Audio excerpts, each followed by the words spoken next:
નમસ્કાર ખેડૂત મિત્રો, મારું નામ છે અલ્કેશ પટેલ અને આપણી યુટ્યુબ ચેનલ છે ખેતીની વાત મારું ગુજરાત.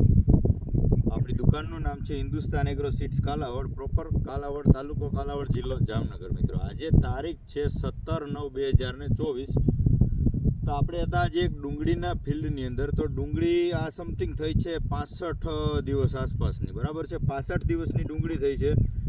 આનો તમે રેગ્યુલર વેજીટેરિયન ગ્રોથ જોઈ શકો છો કે હાઇટમાં બરાબર વ્યવસ્થિત જ ચાલે છે. ઘણા ખરા મિત્રોની એવી કોમેન્ટ હતી કે તમે ભાઈ ડુંગળીનો ગ્રોથ કરવા માટેનો વિડીયો બનાવો અથવા રોગજીવાત માટેનો બનાવો. તો અત્યારે મિત્રો આની અંદર જોઈએ તો કાંઈ રોગજીવાત જણાતી નથી. મૂળનો રૂટ ડેવલપમેન્ટ પણ કાયદેસર કમ્પ્લીટ છે, મૂળનો વિકાસ પણ કાયદેસર વ્યવસ્થિત રીતે ચાલુ છે. તો આમાં બીજી કોઈ જરૂરિયાત નથી જણાતી. નોર્મલ તમારે છંટકાવ ચાલુ રાખવાના છે. જેને ગ્રોથ કરાવો છે તો એને તમારે હજી આની અવસ્થા આનાથી નાની જેને ડુંગળી છે એને તમારે નાઇટ્રોજન જે યુરિયા આવે છે, યુરિયા વીઘે 10 કિલો અને વીઘે 2 કિલો તમે કોસાવેટ જે સલ્ફર આવે છે એ નાખી શકો છો. યુરિયા સાથે તમે ટેકનોજેડ આવે છે અથવા જિંદા આવે છે એ પણ તમે વાપરી શકો છો મિત્રો. તો જેથી કરીને ગ્રોથમાં એ પણ ક્યાંય ને ક્યાંય સારામાં સારું રિઝલ્ટ આપશે. અને પ્લસ તે સિવાય એક મહાધન કંપનીનું 50 કિલોની બેગમાં 24-24-0 આવે છે, બરાબર. 24-24-0 વાપરજો. એનાથી પણ તમારે ક્યાંય ને ક્યાંય ગ્રોથ એકદમ ઝડપી થશે અને રિઝલ્ટ તમને ક્યાંય ને ક્યાંય ચોક્કસથી સારા જોવા મળશે.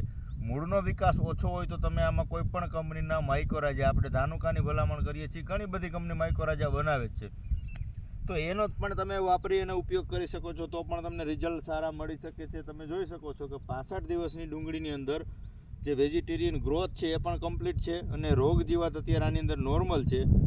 અત્યારે ટેમ્પરેચર થોડુંક છે એટલે નોર્મલ જે આ ઉપરના જે પાન જે બળવાનો આ પ્રશ્ન તો નોર્મલ બધાની ડુંગળીમાં ઓલરેડી જણાતો જ હશે, કેમ કે તાપમાન થોડુંક વધે એટલે જે આ પ્રશ્ન જે સમસ્યા છે એ તો નોર્મલ થતી જ હોય છે. પણ છોડને બીજી કે આડકતરી રીતે રોગના કારણે નુકસાન થતું હોય એવું ડુંગળીના પાકમાં હજી ક્યાંય નથી. વાયરસ કે એવી કોઈ પણ પ્રકારની સમસ્યા અત્યારે જણાતી નથી. તો મિત્રો અત્યારે રનિંગ છંટકાવ કરજો. જેને મોટી ડુંગળી થઈ ગઈ છે એ લોકો સારા ફૂગનાશક એનો છંટકાવ કરે. બાકી જેમને નાની છે એના માટે રાબેતા મુજબ પ્રોફેનો સાયપર છે 28-28-0 જે ઉપર છંટકાવમાં આવે છે એનો છંટકાવ કરે.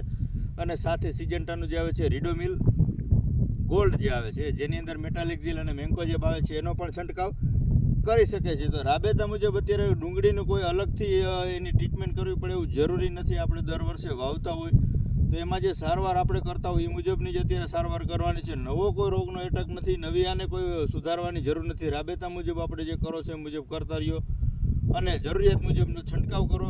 બીજો વધારાનો કોઈ રોગ જણાતો નથી મિત્રો. જય જવાન, જય કિસાન.